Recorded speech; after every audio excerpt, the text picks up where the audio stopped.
তো হ্যালো ভাইয়ের ঘর, তোমরা সবাই কেমন আছেন? আশা রাখুন যে তোমরা সবাই ভালো আছেন। তো দেখো তো এটা কেমন একটা বিচারের মধ্যে পড়ে গেলাম ভাই। এই কালি নাকি 3টের সময় স্নান করে যাওয়া হবে, কালকে স্নানের মেলা। তো এত দিন প্রতি বছর আমরা গেলাম যে 6টার দিকে যাই, যে স্নান টান করি, একটু ঘোরাঘুরি করি, আড্ডা মারি। কিন্তু এবার কি দেখা গেল যে 3টের সময় স্নান করে যাওয়া হবে। তো এই আন্ধারের মধ্যে কায় করতে কাক কায় দেখবি কত, কাক আমরা দেখিব, কাক চিনিম, কিছুই তো হবে না। খালি আন্ধারের মন্দিরে যা গাওটাও দিয়ে চলে আসবো। এটা কি কোনো মেলা আছে? এটা তো কেমন কেমন লাগেছে না।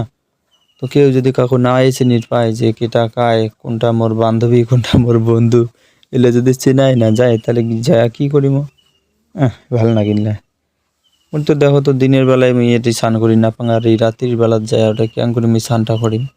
স্নান তো দূরের কথা, ওটা যায় কি যে হবে কায় জানে। তোমরা যদি তোমার ঘরে বুকের পাটা থাকে তো তোমরা যাইবেন, কিন্তু মোরও যাওয়া খাইবে, বাড়ি থেকে তো ছাড়বে না। তো যাওয়ার লাগবে, কিন্তু কেমন হইল না, একটু খুব কষ্ট লাগি গেল। তোমার ঘরে যদি কষ্ট লাগে কমেন্টত কোন।